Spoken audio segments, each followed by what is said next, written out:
विघ्नहर्ता श्री गणेश, श्री गणेश, श्री गणेश। भ्राता, प्रत्येक दिव्य घटना का समय निर्धारित है। कुछ ही समय में ब्रह्म मुहूर्त में प्रभु विश्वनाथ के प्रथम दर्शन के लिए माता पुनः प्रकट होंगी।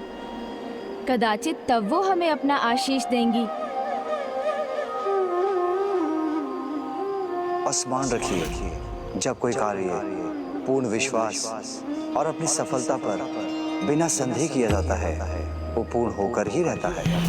यदि यहाँ आपके लिए सब कुछ कुशल रहा तो शीघ्र आपको देवी मणिकर्णिका के दर्शन होंगे। मुझे इसका कारण ज्ञात हो चुका है गणेश। कदाचित प्रभु काल भैरव ने जो कहा था वो एक परीक्षा थी। उन्होंने कहा था कि यदि सब कुछ उचित प्रकार से हुआ तो माँ हमें दर्शन देंगी, और उनके ऐसा कहने से मेरे मन में एक संदेह उत्पन्न हो गया था, और कदाचित इसी कारण से अब तक हमें माँ के दर्शन प्राप्त नहीं हुए। किंतु अब मैं प्रभु विश्वनाथ के कहे अनुसार संपूर्ण निष्ठा के साथ, संपूर्ण विश्वास के साथ कार्य करूंगा। तब माँ हमें अवश्य अपना आशीष और दर्शन प्रदान करेंगी। मणिकर्णिकाय नमः। ओम मणिकर्णिकाय नमः।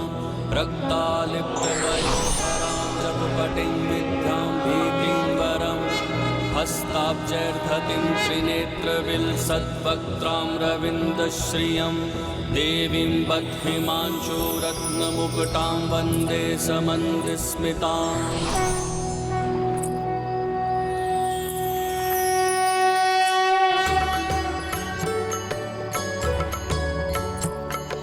नमो देव्यै महादेव्यै शिवाय सततं नमः। नमः प्रकृत्यै भद्राय नियतः प्रणतः स्मताम्। रौद्राय नमो नित्याय गौर्यै धात्रै नमो नमः। ज्योत्स्नाय चिन्दूरुपिण्ड्यै सुखाय सततं नमः। कल्याण्यै प्रणतां वृद्ध्यै सिद्ध्यै कुर्मो नमो नमः। नैत्रेत्यै भुभृतां लक्ष्म्यै शर्वाण्यै ते नमो नमः। दुर्गायै दुर्गपाराय सारायै सर्वकारिण्यै ख्यात्यै तथैव कृष्णायै धीरायै सततं नमः। ओम मणिकर्णिकाय नमः। ओम मणिकर्णिकाय नमः।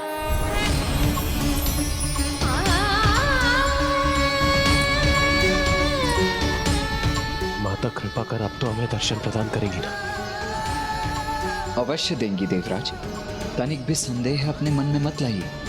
संपूर्ण निष्ठा, पूर्ण विश्वास और भक्ति के साथ प्रार्थना कीजिए, माता फल अवश्य देंगी।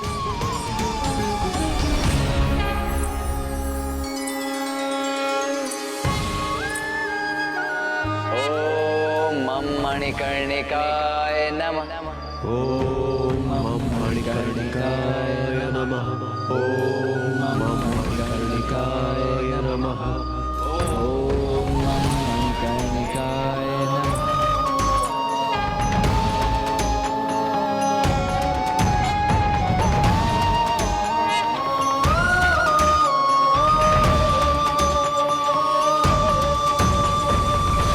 प्रणाम माता।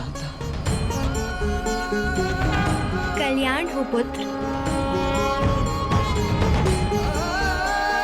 माता, हमें दर्शन प्रदान करने के लिए आपको कोटि कोटि धन्यवाद।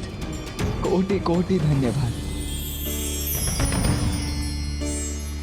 पुत्र, तुमने प्रभु की आरती की, कुंड में भक्तिपूर्ण स्नान तथा मंत्रों का जाप किया, जो करोड़ों पुण्य के समान है। मैं तो मात्र प्रभु की अनुमति की प्रतीक्षा में थी, क्योंकि ये उनकी इच्छा थी कि तुम्हारे मन में पूर्ण विश्वास जागृत होने पर ही मैं तुम्हें दर्शन दूं।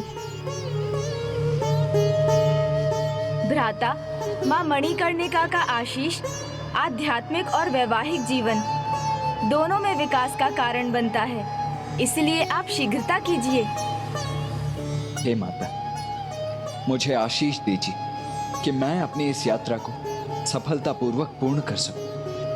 अधर्मियों का विनाश कर धर्म की स्थापना करने में कृपा कर आप मेरा मार्गदर्शन कीजिए। पुत्र, तुम्हारी वास्तविक यात्रा तो अब यहीं से आरंभ होगी। मेरा आशीष तुम्हारे साथ है।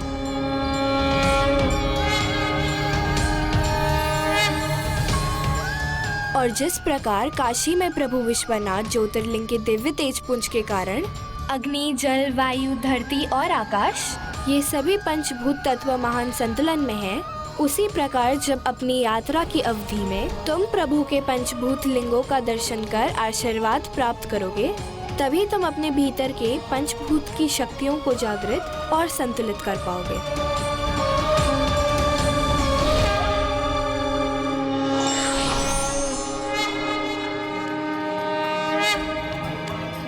पुत्र, मेरे देवी मणिकर्णिका स्वरूप से तुम्हें वो प्राप्त होगा जिससे तुम पशुपतास्त्र प्राप्त कर सकोगे।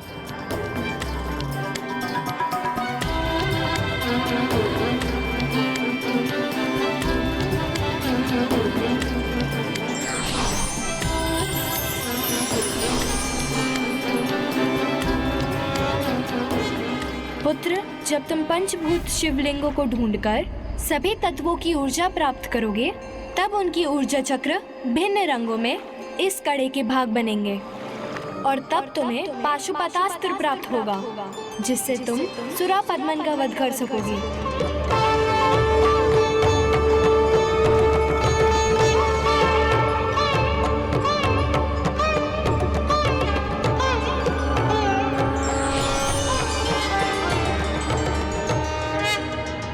यात्रा के दूसरे पड़ाव और इस कथा से हमें यहाँ विवाह से संबंधित दूसरी सीख भी मिली कि संबंध में विश्वास और समर्पण से अधिक पवित्र कुछ नहीं होता। जिस प्रकार माता मणिकर्णिका प्रभु के दर्शन के लिए निरंतर प्रतीक्षा करती हैं और प्रभु महादेव बिना भूले अविलंब माता को दर्शन देते हैं, यही समर्पण और विश्वास का भाव विवाह में एक दूसरे को शक्ति देता है कर्तव्यों को निष्ठा पूर्वक करने का। जैसे प्रभु और माता दोनों मिलकर आत्माओं को मुक्ति और मोक्ष प्रदान करने का कार्य करते हैं, वैसे ही एक दंपत्ति एक उद्देश्य के प्रति समर्पित रहकर कार्य करे तो उसे प्रगति एवं समृद्धि प्राप्त होती है और असंभव भी संभव हो जाता है। कदाचित तुम उचित कह रहे हो अनुज। प्रतीत होता है विवाह के विषय में भ्राता का विचार धीरे धीरे परिवर्तित हो रहा है।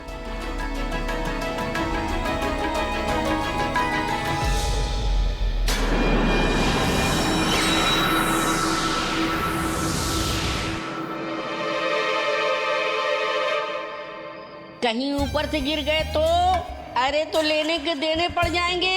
अरे नीचे आ जाइए, नीचे।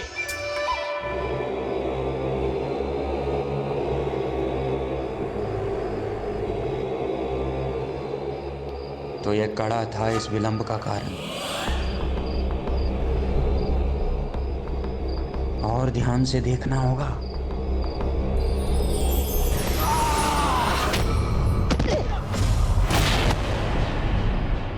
चेतावनी दी थी ना उन्होंने, फिर भी नहीं रुके आप।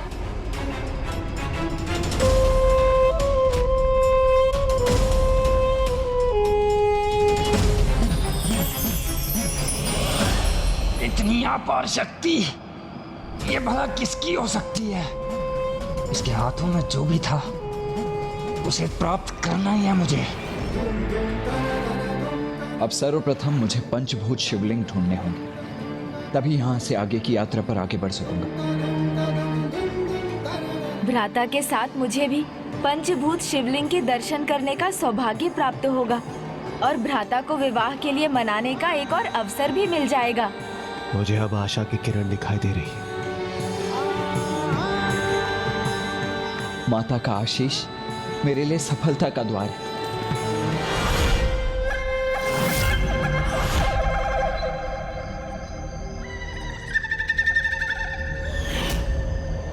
ना ना ना भाखन, संकट बनेगा, कंटक बनेगा हमारे लिए जो इसने प्राप्त किया है।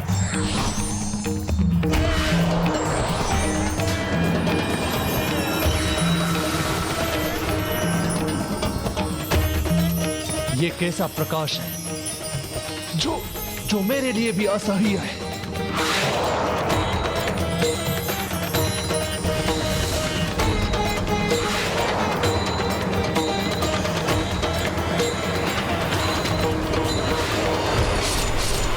नहीं, किसका प्रकाश?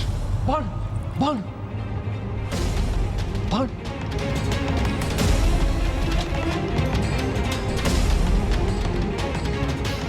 स्वप्न हो या प्रत्यक्ष, मिटा दूंगा अपने शत्रु को मैं।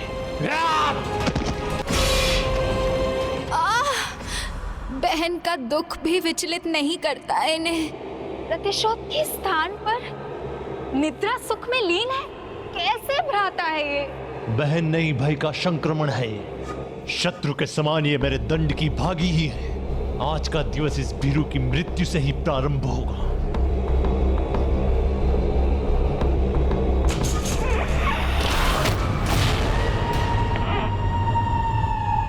आओ, भीतर आओ।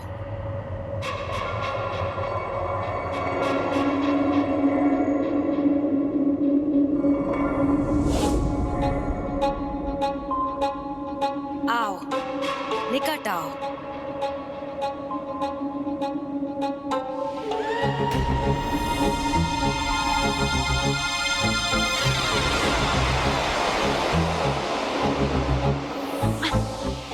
माता, मुझे इस कष्ट से मुक्ति दिलाइए, अन्यथा मुझे ही मुक्ति दे दीजिए।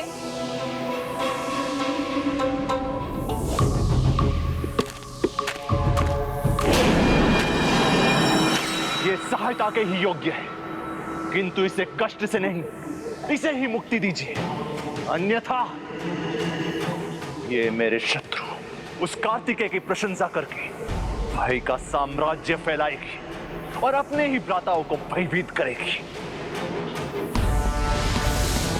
पद्मन को मूर्ख समझने की भूल मत करो, मूर्ख नारी। अब कैसे विश्वास दिलाओ? आपके लिए ही शची का अपहरण करने गई थी। ये शत विशत हाथ उसी का प्रमाण है। तुम्हारा हाथ विलग नहीं हुआ है, तुम्हारे कारण संपूर्ण असुर जाति का सम्मान विलग हुआ है। मूर्ख अबला नारी। बस भूलो मत कि एक नारी ने ही तुम जैसे शक्तिशाली पुत्र को जन्म दिया है। इसीलिए एक नारी को अबला समझने की भूल कभी मत करना।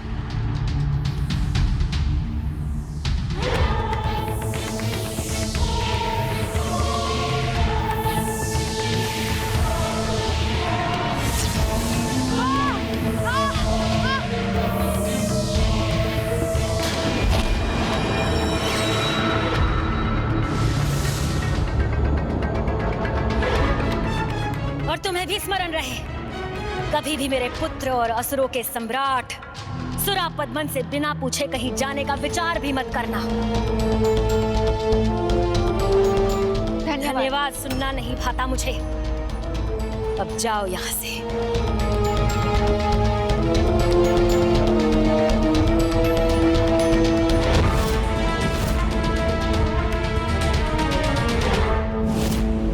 सुरा पद्मन, असुरों के सम्राट, अजामुखी क्या किसी भी नारी के शब्दों से भयभीत नहीं हो सकता। वो भय जो तुम्हारे मन में समाया है, तुम्हारे मन की ही उपज है। मेरे मन की उपज? अपनी शक्ति, अपनी सेना में वृद्धि करो और उस भय पर विजय पाओ, इससे पहले कि वो तुम्हें पराजित कर दे।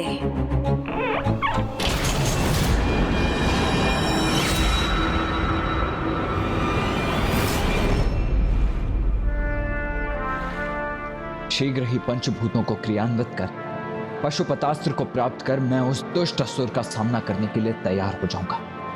मुझे इसी क्षण जाना चाहिए। चलिए देवगढ़।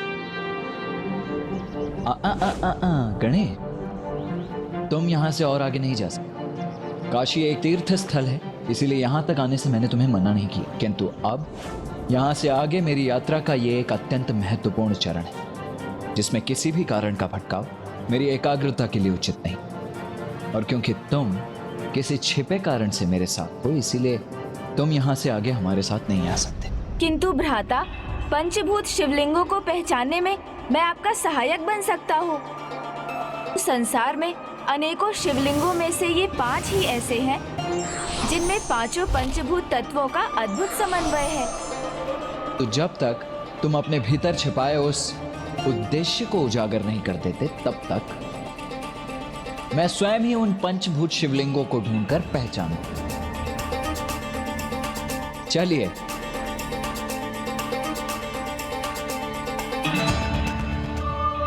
भ्राता, मुझे आपसे कुछ नहीं छिपाना है, सब कुछ बताना है, किंतु धीरे धीरे, अन्यथा सब कुछ समझे और जाने बिना आप विवाह के लिए मना कर देंगे।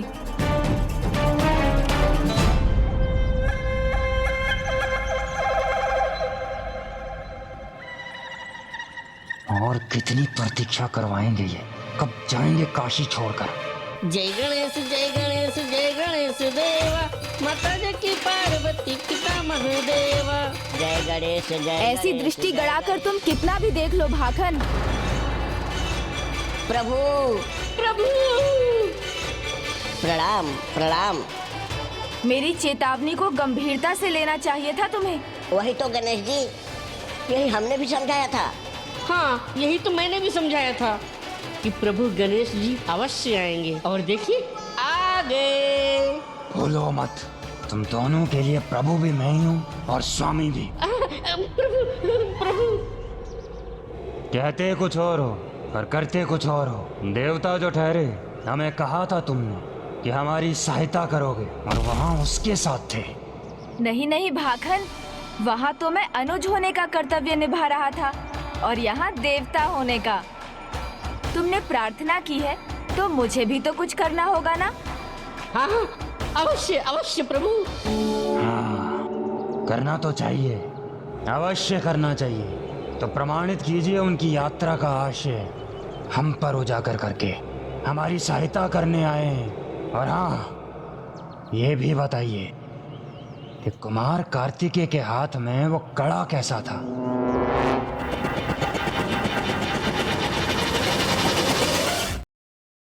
इसे उस दिव्य कड़े का महत्व बता ही देता हूँ, जिससे वो शक्ति संपन्न दिव्य कड़ा पाने के लिए मेरे द्वारा भ्राता को पंचभूत शिव धामों में स्थित लिंगों तक पहुँचाने में ये मेरा सहायक बन जाए, जिनमें प्रथम है श्रीकाल हस्ती। वाह वाह, आपने तो वो प्रश्न पूछ लिया प्रभु से जिसका सर्वाधिक महत्व है, जो सबसे बड़ा रहस्य है। तो अब वो रहस्य खोलना होगा इन्हें। इन्होंने ही सहायता करने का वचन दिया था ना। तो सुनिए भाखन जी, मेरे ज्येष्ठ भ्राता कार्तिकेय के संपूर्ण जीवन का एक ही उद्देश्य है, दक्षिण में धर्म की स्थापना, जिसके लिए उन्हें दुष्ट असुर सम्राट सुरापद्मन का वध करना होगा।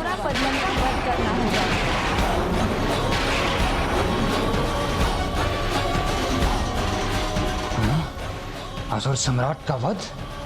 सफलतापूर्वक इस यात्रा को संपन्न करने पर उन्हें वो अजय अस्त्र मिलेगा, जिससे वो उस अति शक्तिशाली, अति संकटकारी, अति भयंकर अत्याचारी सुरापद्मन का वध करेंगे।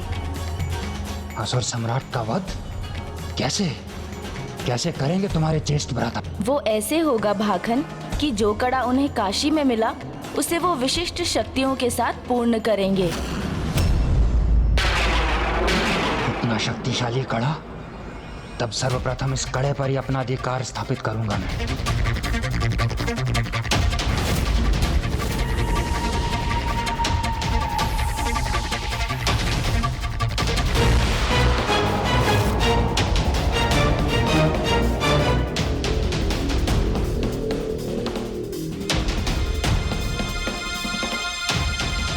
प्रभु, अब हमें यहाँ से किस दिशा में आगे बढ़ना है?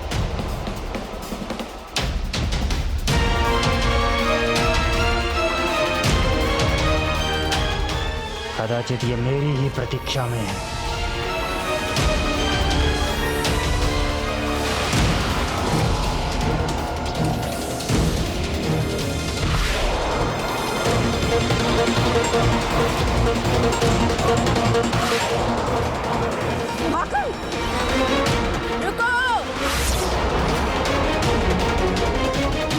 न भाका न बाप का एक शब्द सुनेगा न रुकेगा।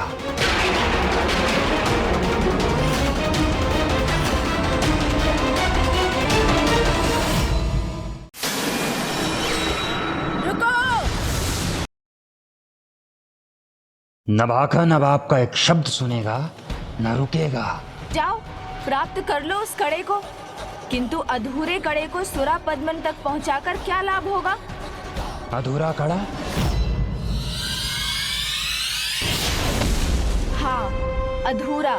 पहले उस कड़े को पूर्ण तो होने दो। उसमें ब्रह्मांड के सभी पंचभूतों की शक्तियां समाहित होंगी और वो महान पाशुपतास्त्र को जागृत करने में समर्थ होगा। ये बात समझो, क्योंकि जिसके नियंत्रण में पाशुपतास्त्र रहेगा विजय उसी की होगी। कार्तिकेय की सभी सूचनाओं के साथ यदि मैं असुर सम्राट सुरापद्मन को यह कड़ा भी दे दूं तो वो अत्यंत प्रसन्न होंगे। और ये कड़ा तभी पूर्ण होगा जब इसे धारण करने वाला पंचभूत शिवलिंग धामों की यात्रा पूर्ण करेगा।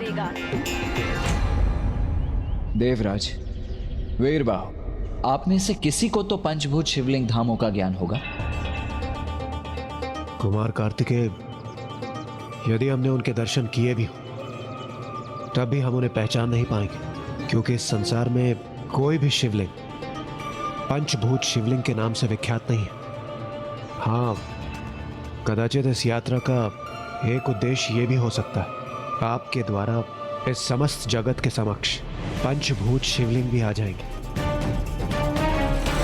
पंचभूत शिवलिंग ये क्या होती है? क्या होता है? पंचभूत शिवलिंग दिखने में तो साधारण शिवलिंग के समान ही होते हैं, परंतु उनमें असाधारण शक्तियां होती हैं। उनके दर्शन बहुतों ने किए हैं, उनकी कथाएं भी बहुतों ने सुनी हैं, किंतु बहुत कम ऐसे हैं जिन्हें पता है कि कौन सा शिवलिंग किस पंचभूत तत्व का प्रतिनिधित्व करता है। किंतु किसी को तो उनका ज्ञान होगा। पंचभूतों में अग्नि, जल, वायु को लेकर अग्निदेव, वरुण देव, वायुदेव अवश्य कोई संकेत दे पाते, किंतु दुर्भाग्यवश उस दुष्ट सुरापद्म ने उनका हरण कर लिया है। तो अब ऐसा कौन है जो हमारा मार्गदर्शन कर सकता है? वो जो सबका मार्गदर्शन करते हैं, जो स्वयं में बुद्धि स्वरूप हैं, जो प्रथम पूज्य विघ्नहर्ता है, वो ही हमारा मार्गदर्शन कर सकते हैं। महादेव पुत्र पार्वती नंदन, प्रथम पूज्य गणेश, प्रथम पूज्य गणेश, प्रथम पूज्य गणेश।